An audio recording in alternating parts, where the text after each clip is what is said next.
जय श्री गणेश। नमस्कार। मैं आचार्य संजय द्विवेदी। मेरे समस्त प्रबुद्ध दर्शकों का मेरे चैनल पर हार्दिक स्वागत है। प्रिय दर्शकों, आज मैं युवराज बुध के राशि परिवर्तन प्रभाव को लेकर आपके सम्मुख उपस्थित हूं। युवराज बुध 4 जनवरी को अपनी राशि का परिवर्तन करेंगे तथा वर्तमान वृश्चिक राशि को छोड़कर देवगुरु बृहस्पति की मूल त्रिकोण राशि धनु राशि में प्रवेश करेंगे।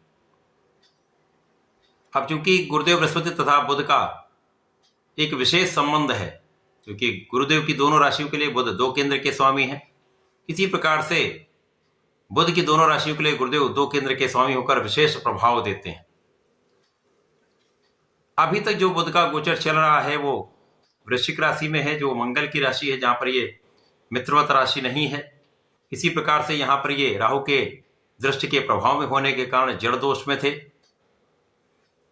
जब बुध जड़ दोष में होंगे तो निश्चित रूप से बुध के जो कार्यकत्व का भाव है, जिस राशि में ये गोचर करें उस राशि से संबंधित जो भाव हैं तथा बुध का अपना कार्यकत्व ये प्रभावित होता तथा उनमें निर्बलता आ जाती है। तो निश्चित रूप से पिछले कुछ समय से लगभग 1 माह से समस्त कार्य क्षेत्रों में निर्बलता आ रही थी, चाहे वो व्यापारिक क्षेत्र हो, अपना प्रोफेशन हो, किसी प्रकार का कोई नौकरी का भाव हो, समस्त क्षेत्रों में कोई ना कोई समस्या, कोई अवरोध अथवा निर्बलता का भाव यहां पर प्राप्त हो रहा था। परंतु अब जब बुध एक अच्छी अवस्था में आएंगे, धनु राशि में जाएंगे, तो यहां पर पहले से ही सूर्यदेव का गोचर चल रहा है, जिसके कारण धनु राशि में एक प्रबल रूप से बुधादित्य योग का निर्माण होगा, जो निश्चित रूप से समस्त राशि के जातकों के लिए कुछ विशेष होने वाला है, कुछ विशेष प्रभाव देने वाला है। अत्यंत प्रभावशाली यह समय रहने वाला है। आज मैं कर्क राशि के लिए बुध के इस राशि परिवर्तन का किस प्रकार का प्रभाव प्राप्त होगा, किन किन भावों में प्रबलता आएगी, इस समय में आप कितना लाभ ले पाएंगे, अथवा कहीं पर कोई समस्या तो उसका क्या निराकरण है, संपूर्ण विश्लेषण मैं पूर्ण तर्क के साथ करने जा रहा हूं। प्रिय दर्शकों, इस राशिफल को आप अपने लग्न तथा राशि दोनों के अनुसार देख सकते हैं।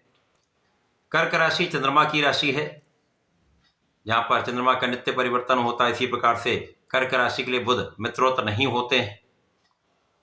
कर्क राशि के लिए यदि हम अवलोकन करें तो बुध आपके द्वादश भाव के स्वामी तथा पराक्रमेश होकर आपका बुध का गोचर आपके षष्ठम भाव में प्रारंभ होगा।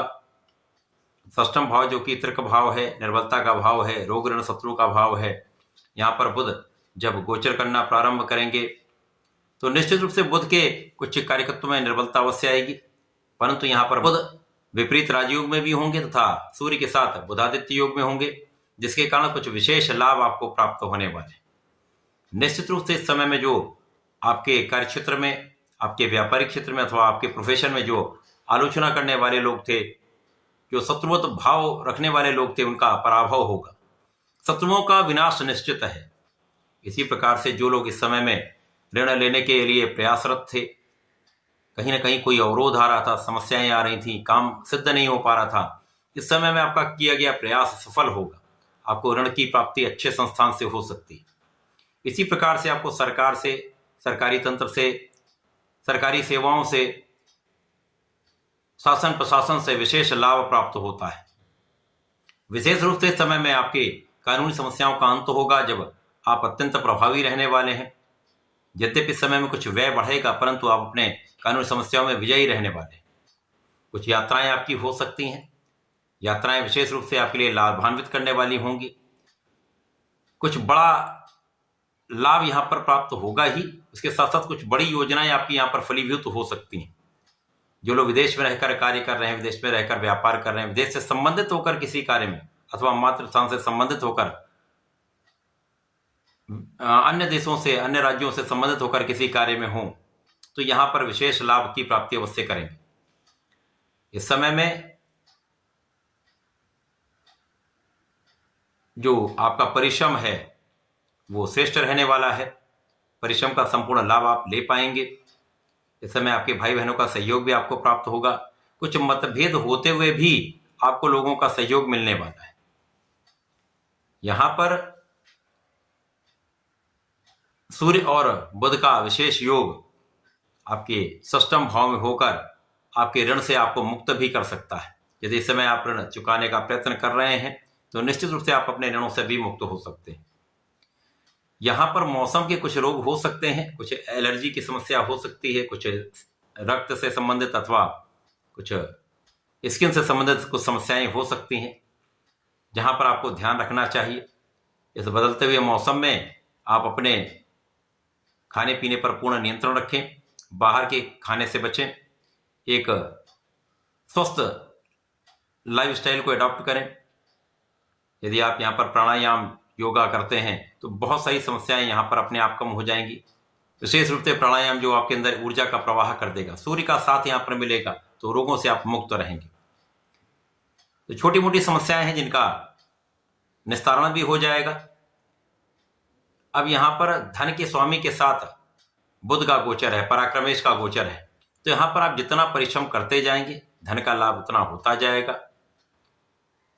आप निरंतर प्रयास करते रहें, निरंतर अपने कार्यक्षेत्र में लगे रहें, पूर्ण रूप से परिश्रम करते रहें। तो यदि यहाँ पर बुध षष्ठम भाव में भी हैं तो भी कहीं ना कहीं से आपके कार्यों में निर्बलता उतनी नहीं आई, आपके कार्यों में निरंतरता बनी रहेगी, जिसका लाभ आपको धन के रूप में प्राप्त होता रहेगा।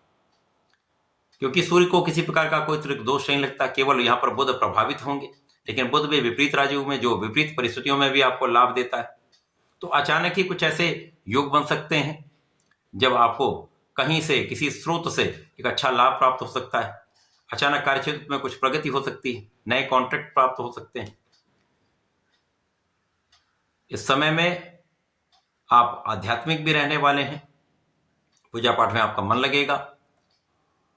यदि इस समय में आप धर्माचरण करते रहते हैं, अपने इष्ट का ध्यान करते रहते हैं तथा अपने कार्यक्षेत्र में पूर्ण निष्ठा के साथ लगे रहते हैं तो समस्याएं आएंगी, परंतु उनका निराकरण भी आसानी से हो जाएगा।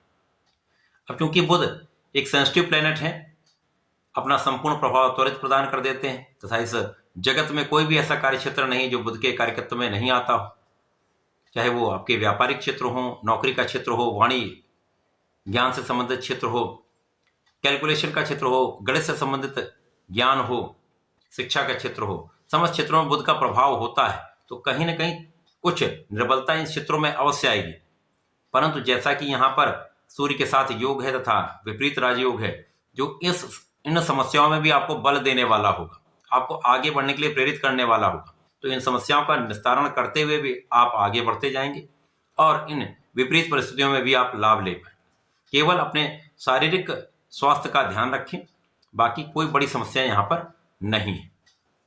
कर्क राशि के लिए क्योंकि यहाँ पर शनि के ढैया का अंतिम समय चल रहा है तो कुछ ना कुछ कार्य क्षेत्र में उतार चढ़ाव होंगे। तो यहाँ पर आप अपने बुद्धि के बल का उपयोग करते हुए अपने कार्य क्षेत्र में पूर्ण एनालिसिस करके कार्य करें, जिससे किसी प्रकार का कोई अवरोध ना आए, कोई समस्या ना आए।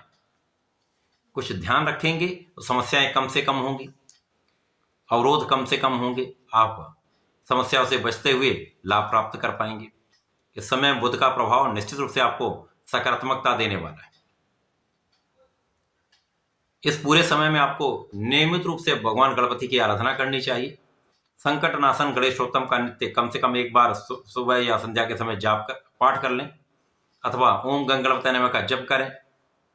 यदि पाठ नहीं कर पाते हैं तो सुन लें अथवा गणेश अथर्वशीर्ष का पाठ सुन लें, श्रेष्ठ लाभ मिलेगा। तब प्रत्येक रविवार को भगवान भोलेनाथ पर जलार्चन करें। पंचाक्षर मंत्र का जप करते हुए यदि लाल चंदन का अर्पण करते हैं तो विशेष लाभ मिलता, समस्याएं कम होती हैं, प्रगति के अवसर आपको प्राप्त होने लगते हैं।